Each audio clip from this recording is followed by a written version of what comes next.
मैं आपसे सवाल पूछना चाहता हूँ, मैं चाहता हूँ आप जवाब दें। जी सवाल पूछ रहा हूँ मैं आपसे। जी जी।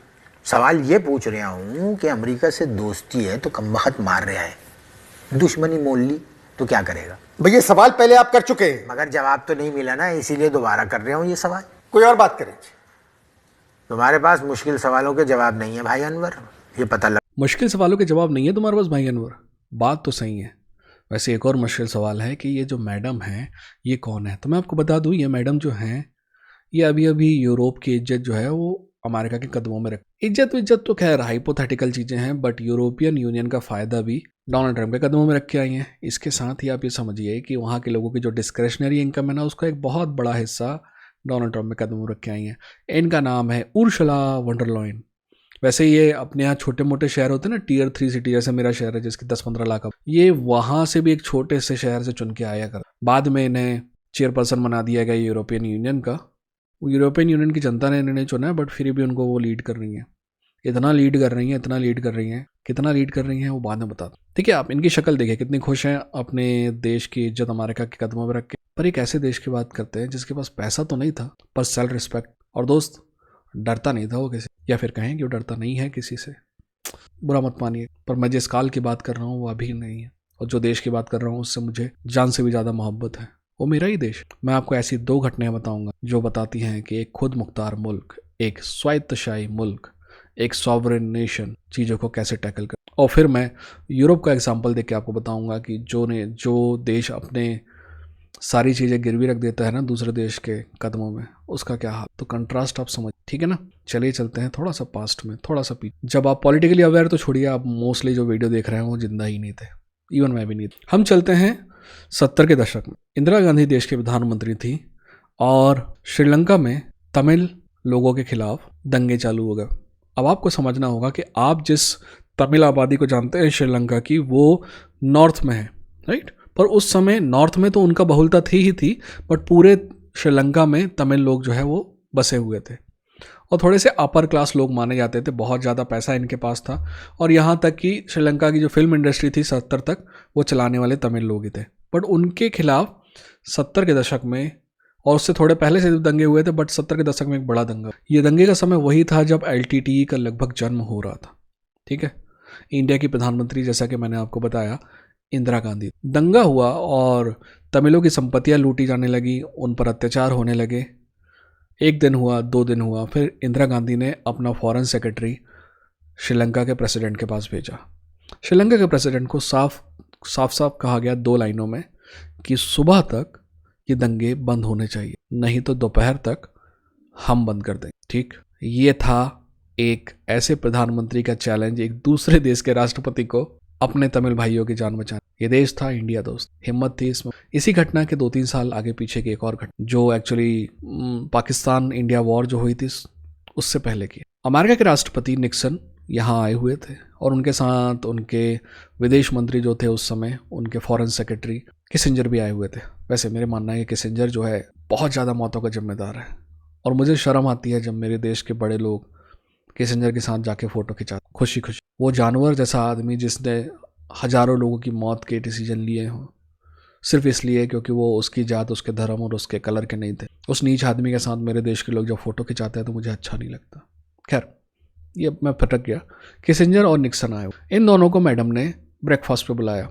बात ब्रेकफास्ट की भी हो सकती है, लंच की भी हो सकती है, डिनर की भी हो सकती है, मैं आपको ब्रेकफास्ट के हिसाब से बता रहा हूँ। पर जब ब्रेकफास्ट जो था वो लगभग 8:30-9 बजे के आसपास था सुबह, तो सुबह 7 बजे प्राइम मिनिस्टर गांधी ने फ़ोन किया आर्मी चीफ सैम मानेकशॉ को। उन्होंने कहा, Sam please come to my house, we have a breakfast arrange for you and I want you to come in full military attire, यानी पूरा मेडल वेडल लगा के आना। और जब ब्रेकफास्ट चालू हुआ तो एक टेबल पर बैठे हुए थे किसिंजर।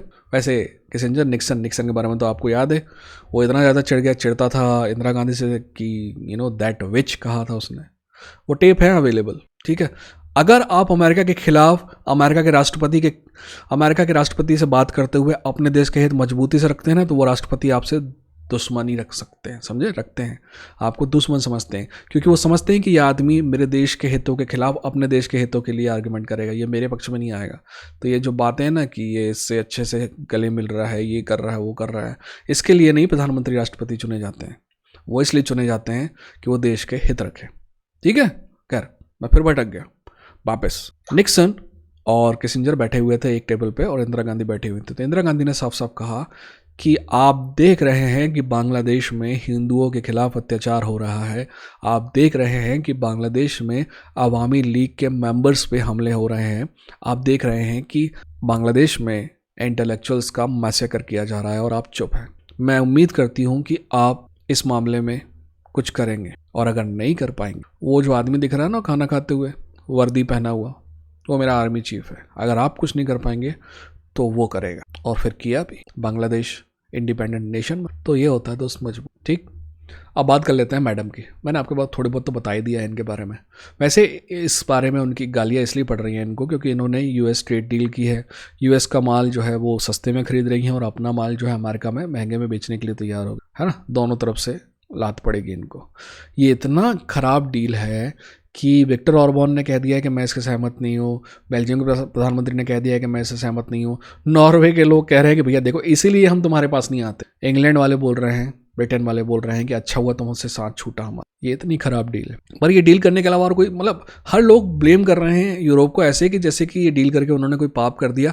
पर मैं ना, मेरी स्ट्रेटेजिक थिंकिंग ये कहती है कि इस डील के अलावा कोई ऑप्शन था ही नहीं उनके पास। कारण दो हैं, एनर्जी और डिफेंस या सेफ्टी। देखिए, आपने मोहल्ले के गुंडे या फिर बाजार के दादा वादा देखे होंगे जो हफ्ता वसूल करते हैं।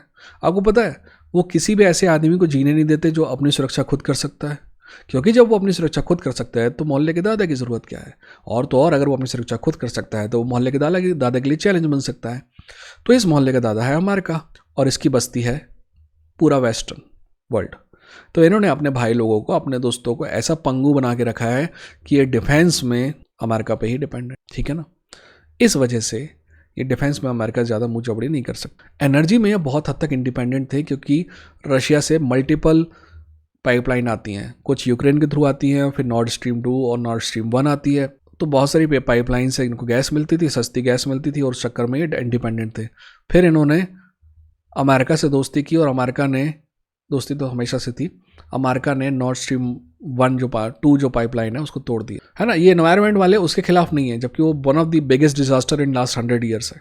इतनी बड़ी मात्रा में गैस जो है उत्सर्जित हुई एनवायरनमेंट में। खैर, अमेरिका ने नॉर्ड स्ट्रीम 2 तोड़ दी और उससे नुकसान किसको हुआ? उससे नुकसान तो यूरोप के लोगों को ही हुआ होगा ना। पर ठीक है, अपना ही भाई है, तोड़ दिया अपने घर की चीज़, क्या फर्क। देखिए, और इसके बाद एनर्जी पे डिपेंडेंसी जो रशिया के खिलाफ थी, वैसे अभी भी लगभग 40 to 45% जो गैस आती है यूरोप में वो रशिया से ही आती है। पर जो डिपेंडेंसी थी, जो पहले आधी रशिया पे थी और आधी कहीं और थी, अब वो ख़त्म हो गई और पूरी की पूरी डिपेंडेंसी कहाँ पे चलेगी? अमेरिका से, क्योंकि अमेरिका से वो LNG ले रहे हैं और अमेरिका से LNG ले रहे हैं, इसलिए एनर्जी के लिए भी वो डिपेंड हो गए हैं किस पे? अमेरिका पे। जब कोई देश अमेरिका पे डिपेंड होता है ना एनर्जी के लिए और सेफ्टी के लिए, तो अमेरिका जो कहता है वो करना पड़ता है। क्योंकि हम अगर अपना सेफ्टी कवर हटा देंगे तो देखो वो रशिया आ जाएगा, निपटा देगा तुम, और अगर हम एनर्जी वापस ले लेंगे तो तुम्हारे घर में लाइट कैसे। तो ये हाल होता है उन देशों का जो अपने देश का स्वाभिमान जो है वो गिरवी रख देते हैं दूसरे देश। वैसे कल के एक वीडियो में मैंने एक बात की थी पाकिस्तान में ऑयल वाली। वैसे तो वो फर्जी बात है कि पाकिस्तान में ऑयल निकलेगा, ये होगा और वो होगा, बट आपको एक बात समझनी हो, अगर गलती से पाकिस्तान में ऑयल निकल जाता है ना, तो आप ये टेंशन मत लीजिए, पाकिस्तान के पास पैसा आएगा, पाकिस्तान तरक्की करेगा, उससे हमें कोई फ़र्क नहीं। ठीक है, हम जो है हम सुपर पावर बनने की ओर हैं। बट आपको ये समझना होगा कि अगर पाकिस्तान में ऑयल निकलता है तो उस ऑयल को एक्सप्लोर करने के लिए अमेरिकन कंपनियाँ आएंगी। अगर ऐसा होता है ना, ये मेन मुद्दा नहीं है, मेन मुद्दा हमारा ख़त्म हो चुका है, नए मुद्दे पे है। अगर अमेरिकन कंपनियाँ पाकिस्तान आएंगी एक्सप्लोरेशन के लिए और अगर एक्सप्लोर होता भी है ऑयल, तो वो कंपनियां वहीं रह जाएंगी, यानी कि अमेरिका के स्ट्रेटेजिक इंटरेस्ट हमेशा के लिए पाकिस्तान के अंदर आ जाएंगे। इसका मतलब अमेरिका के स्ट्रेटेजिक इंटरेस्ट इंडिया के स्ट्रेटेजिक इंटरेस्ट के खिलाफ हो जाए। पर ऑयल निकलेगा नहीं, ना नौमान अनाज होगा, ना राधा। ठीक है, पर अगर ऐसा होता है तो ऐसा होगा, ये मैं बता दे रहा हूँ यार। I love this country and I love this country when this country stand up for some and I feel sorry and I feel sad when this country doesn't stand up. खैर, मिलते हैं अगली वीडियो के साथ। अपना ख्याल रखिए, अपनों का ख्याल रखिए। ये था इंडिया एंड द वर्ल्ड। ध्यान रखिए, नॉलेज ही इकलौती ऐसी चीज़ है जो आप